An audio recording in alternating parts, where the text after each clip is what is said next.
Hey everybody, welcome to the Plex. This is a special interview. I've got Gary Arnold here. Gary Arnold has done this movie that we watched on stream. I can't read the name. What was the name of your film again? I'm sorry. I actually have several.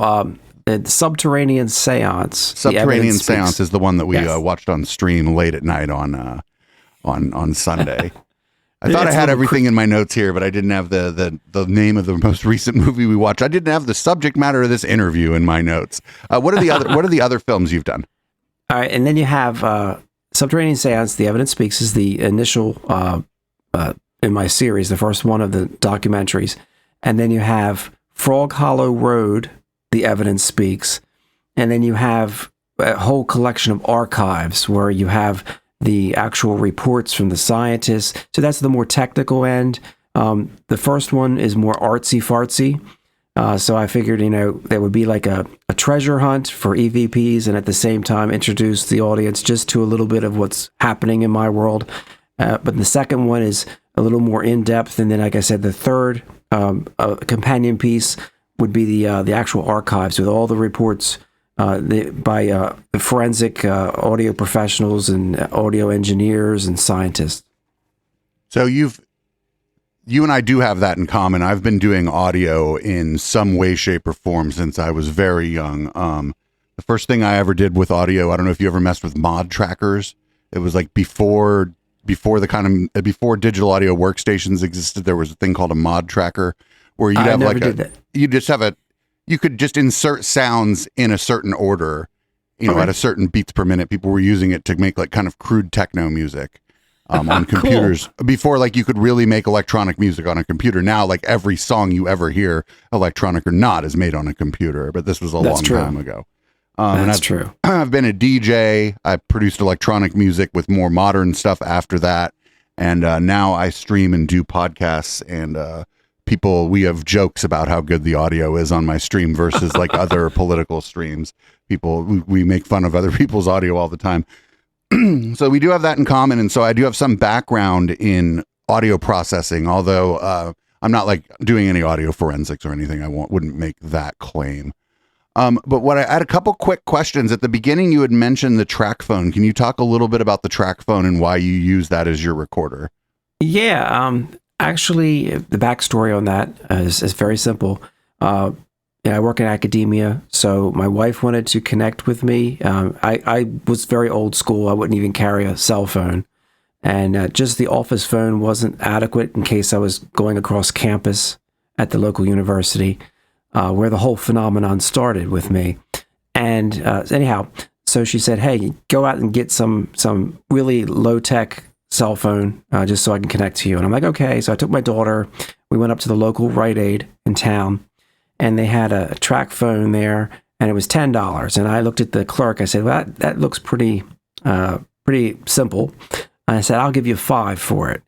And the lady looked at me, and she said, okay, $5. So for $5, best investment I ever made. This phone, it just has the simple features on it. It's not a smartphone. So it's just got regular, texting and phone calls, and it's an Alcatel A205G Tracfone. So, for $15 a month, you can have it enabled, and it was 3G. That was back when 3G was still the standard. And today you could not use that phone on the networks. They phased that out. So I have to always upload the clips now and then separately send them. If I use that make and model of phone. Anyhow, that's the Tracfone, my device that I use, and that's not the only device. I mean, I've been able to record EVPs on other devices, and the very nature of EVPs. I mean, obviously, most of the time they're just whispers. They have to be amplified, and there's always the element of pareidolia. And like I said, I'm familiar from all the aspects of this, this crazy stuff. That that you could trick yourself into believing you hear something, all right, that's not there. So when this phenomenon started to affect my life, and I was like, wow, it was mind-blowing stuff, where I get direct answers upon playback of my recordings. The answers would come before. If you listen, you hear the answer to my question, a direct response before I ask it. Now, it's not enough that I hear it, so I had to send it on to audio forensic professionals with their bleeding edge AI software so that they could come to a professional consensus of what is this saying, because you can hear what you want to hear, and anyone can dupe themselves into believing something nonsensical. But the more I interacted with this phenomenon, the more disturbing on some level it became, because I'm like, okay, how can these answers be possible? I mean, you start to, I'm a practical person. I've always been very rational. So I didn't seek this kind of fame or whatever. And there's been a lot, I've done a lot of podcasts, FM radio. I've had newspapers interview me. And it's crazy stuff. So I have a website, which I call my Compendium Launchpad site, and it's got links to everything. It's got links to the documentaries. It's got links to all the podcasts. Eventually, I'll have a link to this, and it's just it's fun on one hand, but the serious part is coming to grips with it as being real, because it's just, I consider this part of the natural world, and there are a lot of things about nature that are still mysterious. There's an element of, what does this mean? Is this, because the messages a lot of times are personal, and they say my wife's name, all right? And her name is unusual because she comes from what used to be East Germany. Her name's Antje. So when you have invisible entities speaking from the void, her name and answers to questions, and voices, and that's the thing. What the key to this whole thing is amplification of these simple clips. And I've had these, actually, I'm sure you've heard in the news something about Havana syndrome, which there's a lot of debate whether that's a real syndrome, whether it's just again, people mass hysteria where they start feeling like they have been affected or targeted. I've actually had a group of people analyze some of my clips who are involved in those projects. And they're uncovering through their software that they're using multiple layers that are inaudible, subliminal layers. And some of the crazy things, like I'm a big pigeon aficionado. I raise exotic pigeons from all over the world. All right, rainbow pigeons imported from Thailand. I mean, if you look at my Facebook page or something, you'll see, my gosh, this guy's really got a passion for pigeons. And it's fun. And I had these homing pigeons. I also have standard pigeons, not just exotics. But I had an extra pair of white homing pigeons. And in the middle of all this interaction with this strange phenomenon, I have a question. I was like, okay, well, I have this extra pair. What does the ethereal, what do they think about me with these extra pigeons? So I have a clip, and I asked them, should I sell my white homing pigeons? All right, now, palm playback of the clip, a Class A, which is like most people would agree, that's what was said, because the Class A EVP recording, before I ask the question, you hear an emphatic, sell them, and it's like, what the heck? And it's just a direct answer to the question that follows, which again, makes you think, well, are these, whatever they are they telepathic?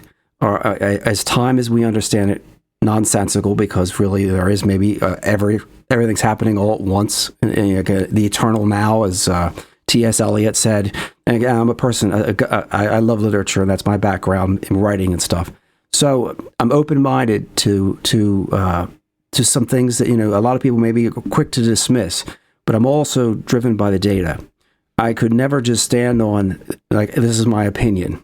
I've actually had to outsource this to professionals, including one's a Nobel Prize nominee. All right, these are people who, in their field, have distinguished themselves, and they've done work with me. And again, all of this you can interact with through my Compendium website, and it's got links to Stanford University professor, and it's got links to, there's just different people and all the reports, and everything that I do is free. All right, I'm not charging for it, because I first and foremost think, when it comes to working in academia, there's a sense of everyone wants to be pedigreed and have credentials, and that's the only way you'll be respected in your field. So I could never do that alone, because I have a Bachelor of Arts degree in English, and helping teach writing and stuff. That's at the university level. But I use these scientists, and they did pro bono work, and I would actually have some other scientists who would ask me to do remote viewing tests with them. So one scientist who is famous, I'm not going to say his name right now because he kind of like he helps me as long as he can stay under the radar. But one guy, he had this blue can out on a park bench out in Washington State. All right. And so he calls me. I don't know anything, none of the background on this question. And he knows when I'm interacting during my lunch break with whatever they are. And so he's like, I'm going to give you a question. You'll have 5 minutes to interact with them. Send me the answer back. All right. So he wanted to know what was on a park bench out in Washington State and et cetera, in this blue can. And I asked the ethereal, and that's what I call them, because I can't see them. And I asked that question. And before I asked the question, an answer's heard, a battery. So I send this clip, and I didn't interpret it. He wanted the raw clip. I hear a battery, but I don't want to prejudice or alias the information by saying this is what I hear until after I hear what he hears. But I did jot it down so he knew the timestamps there. So, everything we go about this in a scientific way, even though this is like fringe science. And he's like, wow, that's amazing. And it was right. And so then the next question. So I start working with these people in the aerospace industry who are people who are prominent and also believe in aliens. All right. And because some of these, whatever they are I interact with, claim to be alien and claim to be otherworldly. And I know it sounds absolutely bonkers. And the only way I tell people, and I'm able to have a sense of humor about things, the way I'm able to deal with this is that I have a wonderful wife and kids and a normal life. I'm able to compartmentalize this and say, you know what, I will give this a small slice of my life because it's more than just a curiosity. There's something to it. Understanding it and what it really means, that's another thing altogether. But I've gone about it and with these scientists and with these professionals who actually are in the industry and have them evaluate these clips. And they're coming back to me saying, send more, please. There's something going on here. The whispers that are the EVP portion of an audio clip where I'm interacting, the whispers apparently are not formed like we form things with a human larynx where we have air moving over vocal cords. These are formed in packets of energy, call it white noise primarily. And that's apparently key to a lot of this is that the old school Tracfones, they have filtering algorithms that aren't as good as the modern smartphones. So there's still a certain degree of white noise, and whatever they are, the entities are able to craft this white noise into what sounds like human speech. Now you have to have the software to really evaluate, and that's what the bleeding edge software they're using to evaluate these clips. And most of the clips are under 20 seconds. So I ask a question. I don't go in any trance. I don't do any rituals or any nonsense like that. To me, that's always been like a distraction from, hey, what's going on? All I do, I hear this strange ear ringing in only my right ear. That lets me know whenever they want to communicate. And all I have to do is a thought pops into my head or somebody's told me a question to ask. During that time, I'm able to push record upon playback of the clip. There is a section of the clip, and you can actually graphically see it in every clip where there's an EVP. There's my speech, which is strong and, obviously made by a human being. And then there's this element at the beginning of a clip that is weak, even a Class A EVP, which can be audibly, can be deciphered and say, wow, that really sounds like this, and most people would agree on that. That portion of the clip is not formed by human speech. So, somebody said, well, hey, maybe the government has, AI, satellites beaming stuff. Hey, I'm open-minded about a lot of things. I think, I go through the list and I use Occam's razor, what's the least cumbersome explanation that requires me to suspend this disbelief, that, and you can say, well, the first thing is you're crazy. Yeah, that's my impression actually, and that's good. I mean, because that's how I would have felt if somebody told me this before I encountered it and before I indulged it. I would have said that's nonsense. That's absolutely absurd and ludicrous. So the question was about the Tracfone. Because I did look into the Tracfone, and you're right. Yes. It has DSP, all these things have DSP in them, and it's just like much older DSP. And the thing about a Tracfone, and I didn't know exactly the model, but I do know they're cheap phones. And I know that in intelligence gathering operations, sometimes people will want to use a cheap phone because the mic on it just picks up everything. Like everything. So you can stick it under a car seat and you might be able to catch a conversation or whatever. But I don't know that that necessarily means that it's a more accurate reproduction of what it picked up, because the DSP is still there and you're still going to have artifacts from the DSP. And absolutely. I fully aware of going into this analysis that there are certain things that you have to almost say, okay, that's a given. But then you start getting, and that's why I went for the objectivity of, okay, these professionals using AI software. What software are they using? I could not tell you exactly what they're using. They're using some kind of transcription software. It's next level. They don't clue me in. I think if you watch the second documentary in the archives, you actually see some of the forensic professionals, and it's all free. And I want to emphasize, I'm not making money from this. I mean, I started out charging a nominal fee, but I've decided this, and here's a reason, and I'm going to tell you why. Last year, March the 12th, I was pumping gas at the local gas station, and this came to me, this number, to play the lottery. It was a pick 4 number, and the number was 3001, straight. Well, I had a little extra change in my pocket, and I went in, it was $3.50. I played that number straight. That's not something I do. And I won. All right, I went home. Now, the odds of me winning were 0.01%, all right, which is 1 in 10,000 playing 4 digits straight, the math behind that. And it just like confirmed, this isn't about money. If I want... This experience itself, all I'm trying to share with people is something doesn't make sense here. We've been told the world is this way. And I was raised in a Christian household and stuff, and there was an abstract idea of what God is like, and maybe there are angels and things. But I've found in my own experience, and my experience started in the library, the university library during my lunch break in 2017 in December.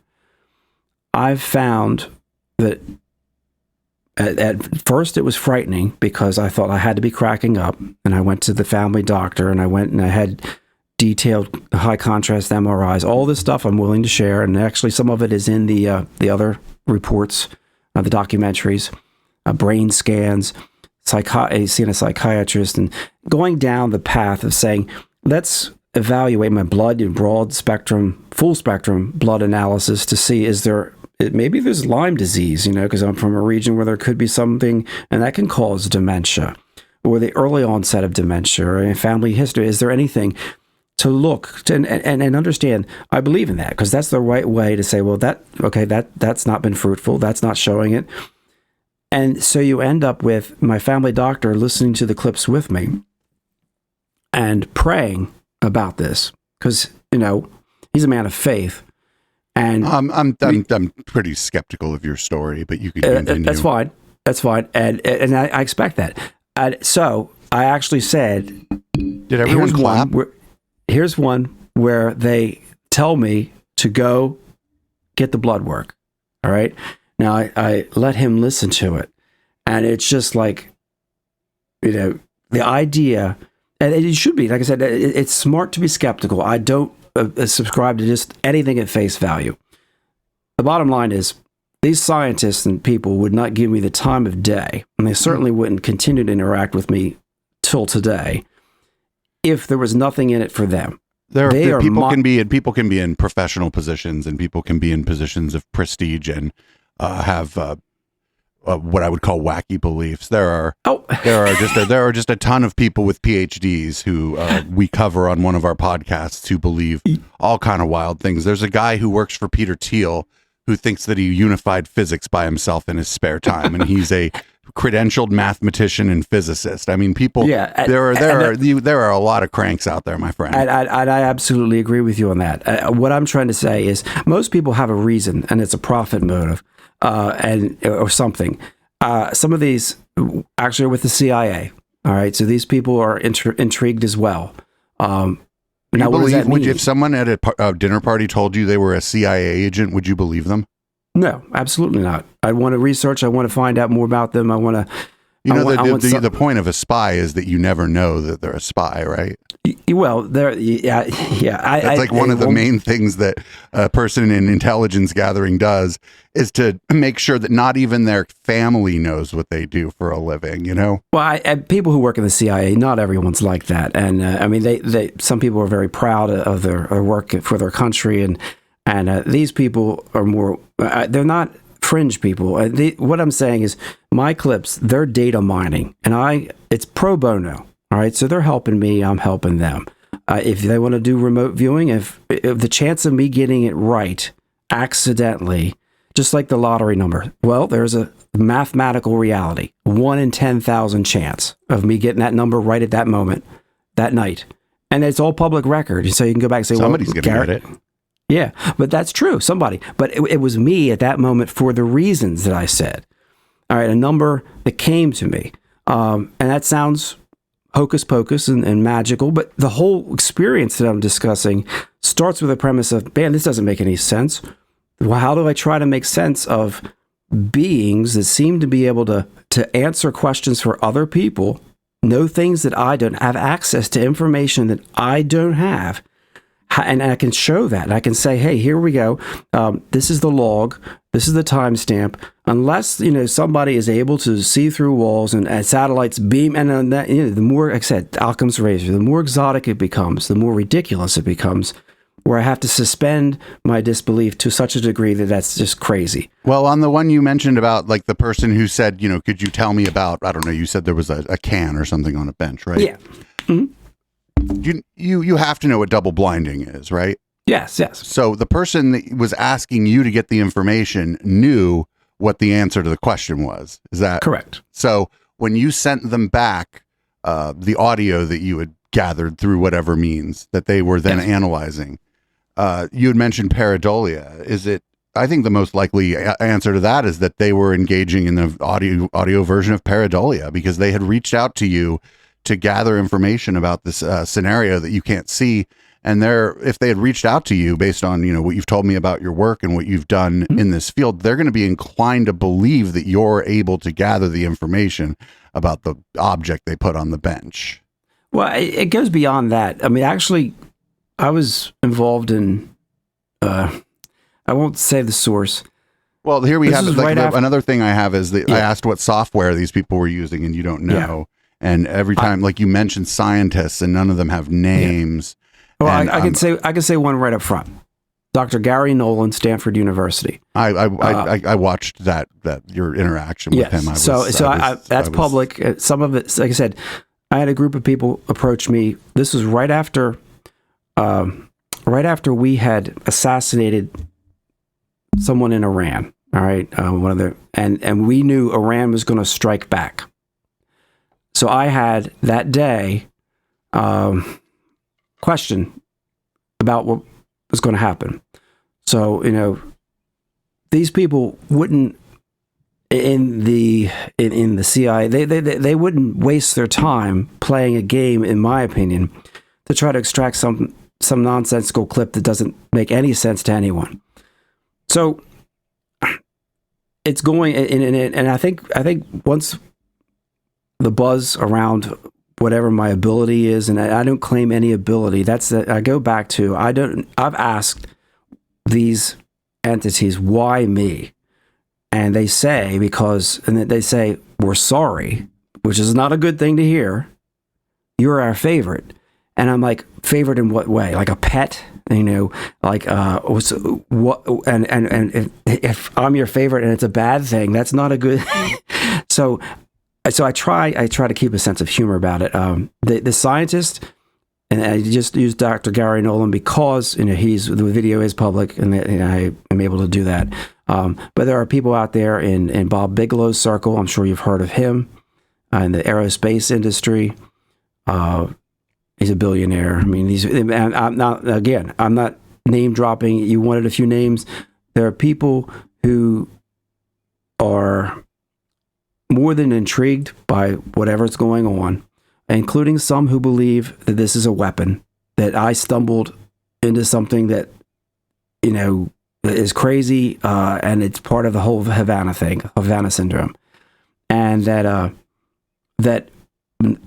if it could be shown or demonstrated and repeated, with scientific method, you have to be able to repeat things. It's not just a one-off.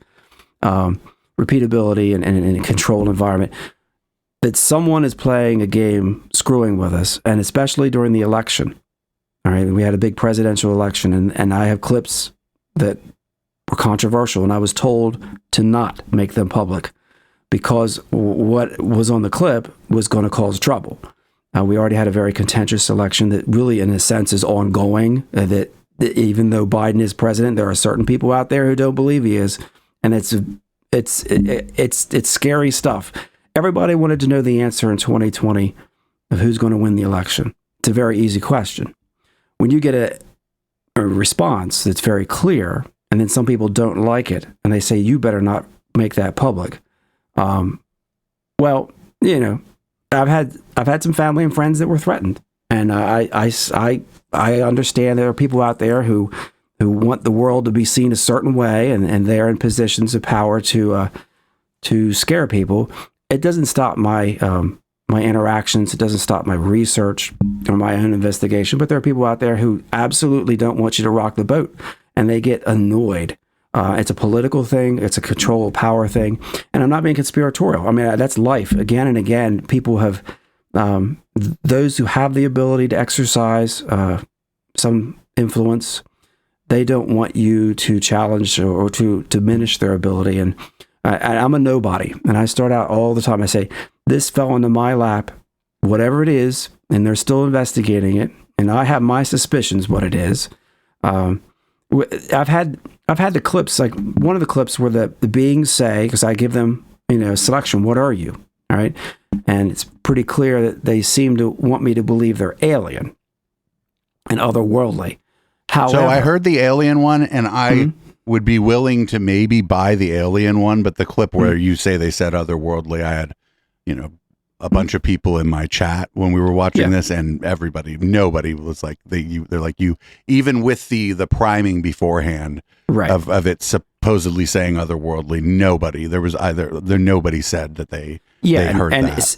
And one of the things, like I said, I've outsourced the data mining of these clips, and they're short clips, and believe me, you I'm outsourced it to people using software that we don't know the name of. Well, and most of the people, I am not a technical. I can give you names of people, and I mean, one's in the music industry. Actually, he's an audio engineer, and part of that's part of the report. If you read, and this is all free, I keep going back to it because sometimes I've argued with people and they haven't even done the homework because they automatically say, well, you're crazy. There's a lot. I mean, there's a lot there. I didn't go through all of it either. I have things to do. There are hours and hours of stuff. Yeah, I have stuff to do. Like I didn't go through all of it. Yeah, and I hear you. And I'm with you on that. And what I try to do, and not the teacher in me saying, well, you got to do your homework. Because, you can tell the students, you can't really expect to know the answers to the questions unless you do your homework.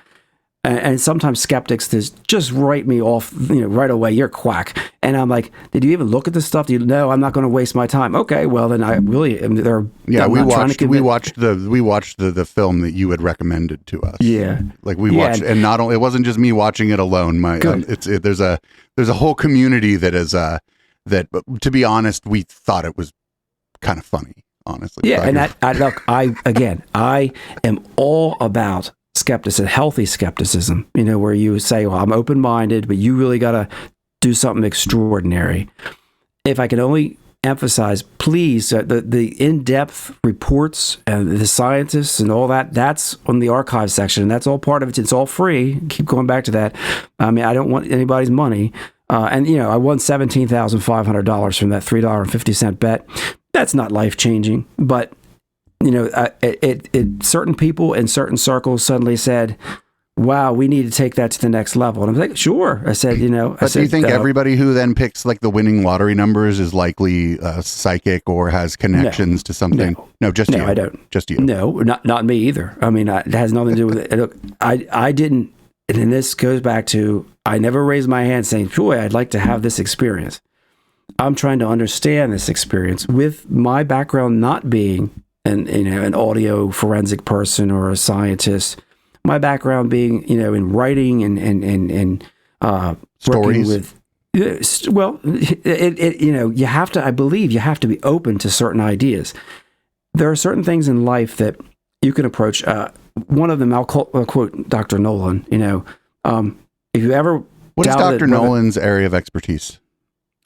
He is actually, he works at Stanford. His expertise is in the cancer.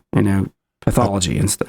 So that is so he's expert on audio, and no, he has this circle of people who work in stuff like that. See, once you get a certain interest, then they network. All right, say, okay, well, this person in the CIA does this. All right, Kit Green is a person in the CIA, I could say. All right, now he's got credentials, and he worked in remote viewing. All right. So, and as crazy as that sounds, our government did fund it. All right. We funded a lot of things that are crazy over the years. And so you have people who have the pedigree. And again, in academia, and you need pedigree. All right. You need. Speaking of academia, has any of this stuff by any of these academics that you're talking about, has any of it been published and subjected to peer review? That things are being worked on. So is that no? No. Things are, I can say right now. I cannot wait to read the peer review of this stuff. Yeah. Well, right now, first and foremost is some of the stuff that the whole disclosure movement. All right, that we're not alone, and that there's, obviously in Congress you've been having these hearings and stuff, and the quick way to try to. I'm going to play with words to deflate an argument, because say, oh, these are all just spy balloons and Chinese spy, but that also drums up money. You have to. The threat narrative is there. All right, our culture, our government, they know how to pull the right levers and scare people to get money to devote to projects that really are military industrial complex. I'm not one of these people who's involved in any of that stuff, but. There's definitely in I don't know how much you use Twitter or any of the other social media. I'm on Twitter all day because of what I do. Yeah. Okay. I haven't researched you, so I'm just like going at this cold. But wait. So you didn't even take a couple minutes to look into who you were talking to? Oh no, I'm saying I didn't research your social media presence and your social media fingerprint. Yeah, I have. I have looked into you and your pages and stuff. And even the Echo, a whole site and all that information. But no, I have not gone through all your social media posts. No. I just there's too much in life to other things to do. My daughter's about to graduate from high school. My son's in college. Their family activities and visiting a local university that my daughter's interested in. So there are things that priorities, and I try, like I said, a small slice of my time with this. Although it seems like, because it's cumulative since 2017, it seems like a lot of information that I have, hours, and that's true, because a little bit here and there adds up, before you know it. And you have this plethora of wow, all this information that people can check out. But I keep going back to saying it's free. And if you are curious and say, well, I don't understand it, I'm the first one to say I don't understand it. I don't know why I'm involved in it. Did I profit from it? Maybe you could say, well, you won the lottery thing, even if that was a fluke. Now, if we win it a few more times, I try to tell one of the people, because Pennsylvania lottery, they did not want my story to be out there because that's not the kind of story they want. Well, does Pennsylvania Lottery, is it the Pennsylvania Lottery who didn't want to publish your story, or was it like local press that didn't want to publish your story? No, it's a PA Lottery because let's imagine just for a second that if even 60% of what I say is true and I was able to win on some supernatural hunch, that gives me an unfair advantage. Then the lottery is not going to be happy because the game's no longer fair. If you have one person who can somehow, beat the system, beat the odds, that makes the whole game suspect. So you can understand that they don't want certain things, certain people get uncomfortable and say that we don't want to hear your backstory. Even if you're a winner, we don't want people to know your backstory because it makes people feel uncomfortable. I've actually been told when I was on the radio, 98 Rock Baltimore, I was interviewed, and that's also, the link is on my website. They took me off the phone. They said, the person pulled off the side of the road here and they didn't want to go to work because of what you were saying. It scared the bejesus out of them. And I said, well, I don't know. There are sensitivities out there. I said, I try to be, honest and everything. And I pretty much laugh at most of it, even with my experience, because you got to see the humor and everything. And one of the things I try to really convey is whatever I'm interacting with, and I always qualify it because, I don't trust them. And I was going back to that clip, the alien clip.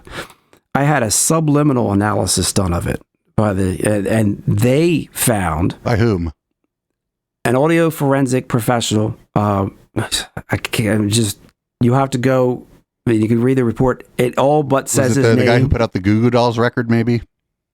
Well, he put out several things, but no, not the Goo Goo Dolls. I do like some of the Goo Goo Dolls music. I do too, or at least I used to. They're not what they used to be. Yeah, exactly, when they were cutting edge. But I'm just like, when you say like an expert, the problem, you had mentioned the guy from Stanford, and you had used his only because you'd use his lab coat sort of as a status symbol, but then we find out that his area of expertise is cancer, which is fine. People should be working on cancer. I'm glad that person is doing that. And if they have, beliefs outside of their area of expertise, it doesn't even matter as long as they're doing good work and treating the people they work with really well, and, publishing work in their field and getting involved in peer review and doing all the things they need to do as a professor. That's great. They can believe whatever they want outside of that. Yeah, and I agree with you. I'm saying he was the inroad because he's got connections with the Havana Syndrome group, with the CIA. All right, these are people who they brought him MRI scans of people's brains who were scrambled by exposure to something. All right, now he was given access to that for a little while until he dug a little too deep into the stuff. I mean, some of the cases were terminal. All right. Did those people have cancer? Well, there were effects. Some of them, somebody's brain is scrambled or burned from radiation or something. And the military pass that on to a neuroscientist. Well, but that's it. When you deal, he's not about silos either. So he works with some people at the CIA. They come to him with questions. I'm highly skeptical of people who claim they work with the CIA because that's a shut the fuck up kind of situation. Yeah, well, I hear you, but I also, when you have the kind of money that some of these people are working with, and you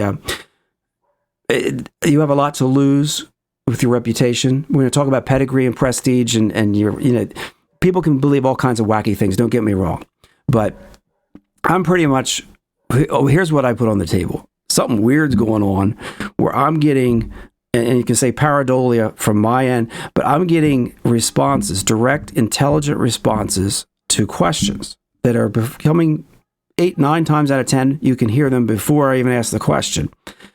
And that actually brings me to another question. How long before you ask the question is this supposed response? Is it like immediately before, or sometimes is it 10 minutes before? No, it's usually immediately before. It's within the idea that I've been told. Again, I'm not credentialed in any of this, but the idea is that there is about a half-second delay in our perception of consciousness, that we are able to think that we're in the present time. If that's the case, I'm a pretty good DJ. How do I DJ if that's the case? How do I match beats? Yeah, and I'm just trying to. understand. So they were like, during that delay, if something could read your thoughts, even if it's a weapon, something that, because you understand, AI is so, this is becoming so, it's the flavor of the moment, but it's also like when the internet first came out, people started to see, wow, this is going to be life-changing for a lot of industries and everything, and how people interact and correspond. Same thing, AI is coming along, but just like the internet was around a lot longer before it became mainstream public. Well, yeah, before the World Wide Web, there was, yes, you could connect to the internet via other methods. The World Wide Web just made it so that anyone could point and click and get around. Exactly. So you have like Chat GPT and stuff today that's accessible, and people are like, wow. But this has been out there for a while. Maybe it's not been available so people can use that kind of technology. But believe me, CIA is probably, and I say the CIA, I'm just picking on them, probably 50 years ahead of what's public. So if the AI was developed years ago, you could almost understand somebody create the ability to have that half a second advantage on somebody's thinking. So if I'm going to ask a question, you think something like Chat GPT existed 50 years ago would be the 70s? Something like it in obviously a different form. Obviously, very few people involved in that because it would be so exclusive. So to extrapolate from that, you also would then believe that there were computers, there were like silicon, or there were chips, there were central processing units or GPUs or other sorts of data crunching technology in the 70s. I think that we put men on the moon in the 60s, and with that technology we were able to do it. Barely. I mean, we did it. There are people out there, and I will argue with people who are flat earthers and totally think that the moon landing was a fake. Again, the technology's there. I'm sure we can zero in with some of our telescopes. Maybe they're not public yet, and we can look at some of what we left behind on the moon. Some of the litter. But it's kind of funny that the first thing we did when we got to the moon was litter, right? Yeah, I use that word, so I'm guilty of it. That's how I feel. I'm very much into nature. I'm obviously wearing a shirt. I like to hike and be in the outdoors, and that's why I try to go back and say, whatever I'm interacting with, man, it's natural. And in the cosmic sense, I try to open my mind and say, this could be something, and I try to connect with people and find a common denominator. Horton hears a who, all right? The little whoville, microscopic on the little bit of dust on the clover, and Horton the elephant and the children, Dr. Seuss made fun of because the rest of the forest, like, this is ridiculous. We don't hear the who's that you claim to hear because Horton has the big ears. And, he's persecuted for his beliefs. Until it becomes self-evident. And I think that's a lot. In science and stuff, there is always that level of persecution. And I'm not a scientist, but I'm saying if a new idea comes along, yes, it has to be wrestled with. It has to be, evaluated, tested, a hypothesis. And then you get a consensus. And eventually, a lot of times the people who are initially so skeptical become the converts. And they say it was self-evident all along. We just didn't see it. Well, but there's the process of publishing papers, subjecting things to peer review, having others replicate the results and stuff. And I feel like that's sorely missing from what's going on here. I did look to see on published papers on EVPs, and I do not. The peer review on them was pretty brutal on the papers and about it should be, and it should always be brutal. It should be honest too. I have, like I said, I stand on one thing. Something weird's going on. People don't just win lottery and start, somebody's going to win the lottery. Well, you can say that, but and it's easy for you to say. For me, it was like, wow, this is so novel, and the results. When I won the lottery, that night, I was sitting there with my family, trying to have a poker face when the number came out. And my daughter said something that she saw at that moment. And I'm sorry, your daughter is also able to see otherworldly things or get transmission from the giant head or whatever? No. She saw something that was like a confirmation. And sometimes I don't understand. We're limited by language in many ways. So how do I express something that at times is ineffable? It's almost magical, without sounding absolutely bonkers to the point where I can't communicate the experience. So I try to inject humor. I want to say whatever it is I'm dealing with, they're mischievous. They like to play games. They can be naughty. They can be vulgar. They can be things that I'm not. And they have a warped sense of humor. But I believe, and I've said it to the researchers, including Dr. Nolan, cancer doctor. You can, I know you're going in and trying to, and it's okay to try to exploit the weakness in the position. But well, I mean, because I'm not taking a position. No, well, I think, like I said, open-minded skeptic is fine, but it's just so easy. A lot of times people are just dismissive without looking at it. And that's why I try to say, here's all the research, here's the papers, the association. Wait, there's no papers. The archives, you can actually see the reports. The Times, all the stuff that they analyzed, how they did it.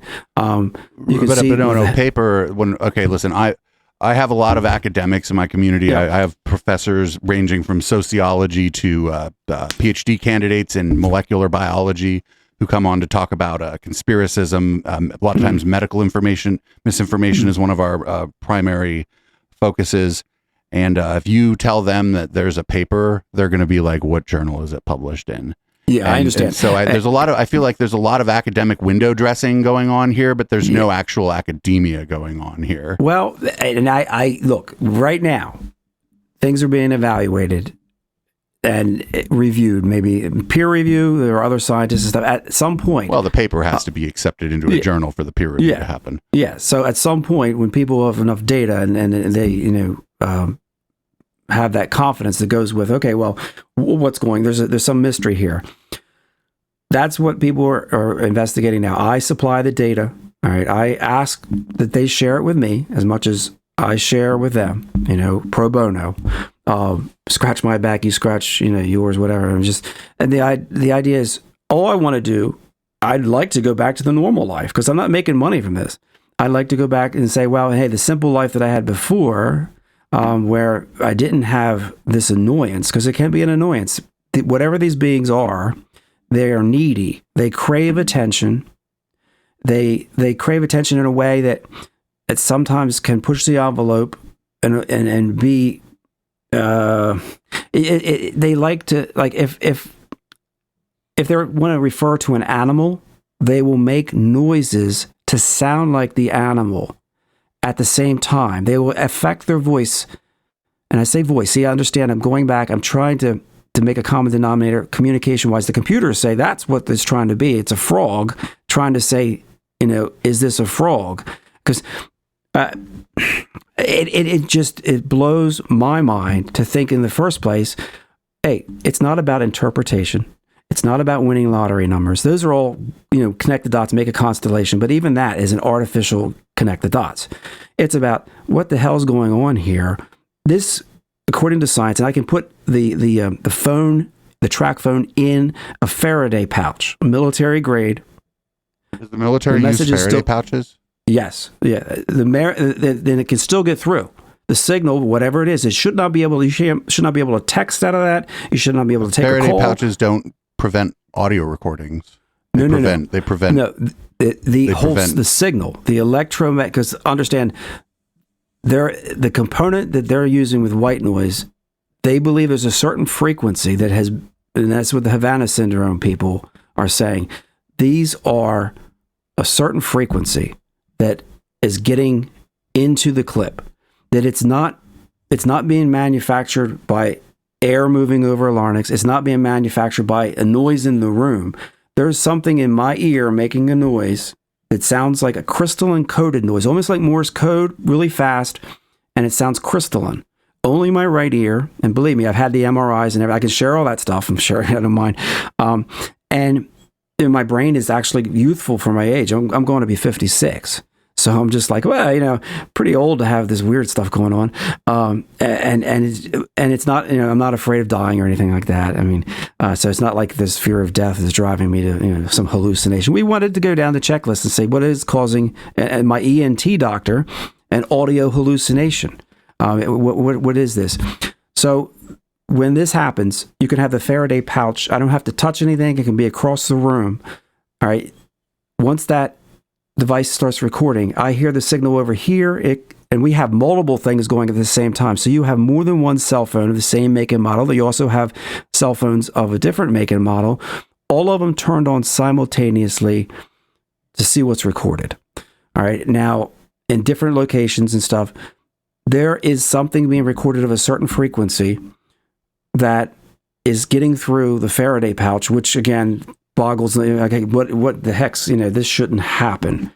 I don't know what it means. I'm not a scientist. I'm always thinking, well, there's always some way around, maybe the Faraday pouch, but they're not all compromised. They're not all, these are military from different companies. We have some of those. We also have some, the same company. So we can compare apples to apples, oranges to oranges. Again, it's all about data collection. It's just a mystery. And like I said, the beings like to be mischievous. They like to do strange things and quirky things. Like we had a rabbit that passed. I say passed, it died, right? All right, the rabbit died. I sometimes off the wall, the ear ringing starts. I'm going to ask a weird question. I said, so what's the name of our rabbit that just passed? Upon playback, before I ask the question, you hear a loud and clear, Cuddles! That's the name of the rabbit. Is that what it sounded like on the recording? Yeah. Yeah, and I can send you that. You mean like Otherworldly? No, this is much more clear than Otherworldly. The Otherworldly was a companion piece to the Alien clip, which again, I suspect, and this is, as I was saying earlier, I had these Havana syndrome analysts who were looking into the clip. There's subliminal messages. When the Alien clip has a subliminal component. What do they call that? I don't even know. I'll have to look that up. Anyhow, the subliminal component that can't be heard, because it's subliminal, when it's analyzed by computers, there is a voice that says, okay, I'm going to be an alien. That they're pretending to be maybe what we want or what we expect. Maybe it's a game. I have the remote viewing, when I've done remote viewing for these scientists, who ask me questions, and to get them right, the beings say, are we going to play the game again? And I said, the game? Yeah, we're playing the game. You want to see what's going on the other side of the world. And I said, sure, that's what, if you want to call it the game, it's remote viewing to me. One situation when you get that right, that's a fluke. It's a battery. When you start stringing these together and you have a whole series, it becomes less and less probable that it's a fluke. That when you have 30 clips and they're right on each one, and I have the correspondence, so the person sent me the answer, when I click, they click, all right? So within like 30, I have then their response. This is what and the timestamp, because they're talking to their colleagues. So they said battery. Before I sent them the clip battery, they said it back and forth. So I heard battery. And they're not talking to me. This is like, I'm totally blind, like you said. It's not double blinding, but no, I'm saying I'm totally blind too. I don't have anything I can do except send the clip. But I then see the result, and I'm like, well, so what are the odds? What are the odds? And then you start. I'm not being an odds maker, but you start seeing that after a while, to think that everything is a coincidence or a fluke, that becomes stupid too. That becomes something like, well, that's so improbable that you start thinking, wow, that's not really likely anymore. Okay, well, so, I kind of want to, I'm kind of getting ready to wrap this up here, but I want to, we do a show about the satanic panic. And this reminds me a lot of, do you remember in the 70s and 80s, people were freaking out about rock and roll music, and they play the record backwards, and all the records said Satan. All the records said Satan. All my favorite records had a backmasking message. That's true. Iron Maiden and Ronnie James Dio and all my favorites. Except that they didn't. That was just that like some kook was priming you. It was priming you to hear "Oh, sweet Satan" or whatever it is. It was a marketing ploy. Yeah. And it was, as soon as people started doing that, absolutely, the record industry was like, "Yep, Satan, let's go." But this just reminds me what you're talking about here. Just reminds me so much of that. I just feel like we've gone back in time in a lot of ways. And I got to tell you, you seem like a nice guy, but I'm not buying what you're selling, even though you're giving it away for free.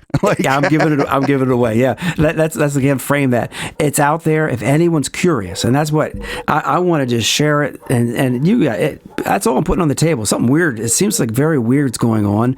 It seems to have got some interest from people who do have credentials that I don't, and what they're doing with the information they're mining, the data, I have no idea. They share with the computer the analysis, the consensus that they're getting, and I don't understand it. Still don't. And here we are, over 5 years later, it's still going on. And again, I give a very small part of my life to this, but I think that it's different enough that it makes you like, oh well, maybe I need to think about this and be open-minded, because there's still magic in the world. I don't understand it, so it seems magical, but it's quite possible that it's very mundane. One of the things I said before with the Horton Here's a Who reference for Dr. Seuss, I'm open-minded enough to think that there's some kind of microscopic entity. I'm saying like a flea, and there's some kind of consciousness there, and it likes to play games, and whether it's alien or not. I mean, it's not human apparently, so you can say it's other. But whatever it is, it's interesting enough that I have created a website and interviewed and done all kinds of things, and I'm continuing this investigation. Because it's a puzzle, and I'm an avid chess player. I play chess. I like to solve. Chess is a big puzzle, and when you get the pieces moving, and you can understand, wow, the things that the possibilities. Same thing here. Somebody, when I won that lottery, and I keep referring to that, and I said, okay, this is nice and all. I said, but if I can demonstrate this, and if it can be peer reviewed, the data, and if I said, there's your winning lottery ticket. I said, it'll change the world. I said, people will wake up. That's a single data point. It's relying on an anecdote. No, I'm using the lottery reference. I'm trying to say, if at some point that the consensus and enough people in the community that they peer review the data and it's published and everything, then that's the winning lottery ticket. Then people maybe will have a new sense of, there's another wondrous element to the universe. Whatever they are, they're here watching us. Apparently, they watch all of us. That's what I've been told by them. They find us interesting, but at the same time, we're not a very smart species. So we have a potential, but a lot of times they laugh at us. So it is kind of humbling to think that maybe we're looked down on by whatever. I mean, somebody said, oh, these are actually angels reporting to God. And, I don't know about that. I mean, some of them seem like they're fallen angels from the perversity. They say things that you and even racial things. I mean, so there's a viciousness that I don't get. And when they are vicious with me, when they say things that I absolutely find abhorrent, I cut them off. I said, I don't have to talk to you. And then they apologize. I have so many clips of apologies. You would be amazed where they're saying, I'm sorry, we're sorry, we didn't mean. Can you imagine? And number one, it's an ego trip to even think that something like this would even deal with me. But then to apologize to me, what a manipulation. I see right through it. So, and I'm not trying to manipulate you. I'm just trying to put it out there. It'd be pretty hard. It's all free. So have your audience say, hey, it's free. And, wade through it. Maybe you get something from it. I mean, maybe not. All right. Well, cool. Like I said, I think this is all a bunch of nonsense, but I enjoyed the conversation. And thank you. You seem like a pretty nice guy, and I do believe that you believe what you're telling me. I don't think you're a grifter. So everybody, this has been Gary Arnold. What's the best website for people to find you on? All right. If you look up "We Are Not Alone," just as one word, "We Are Not Alone," and then the word "medium," you'll see Gary Arnold. That's my name. I have a whole, like I said, bunch of stuff. It's a compendium site, lots of things. Everything I've done really is right there. The scientists, you can go to the reports, the analysis of the clips, all the archives, all the documentary stuff, all free. All right. Well, thanks for joining me. Thank you. Have a good evening.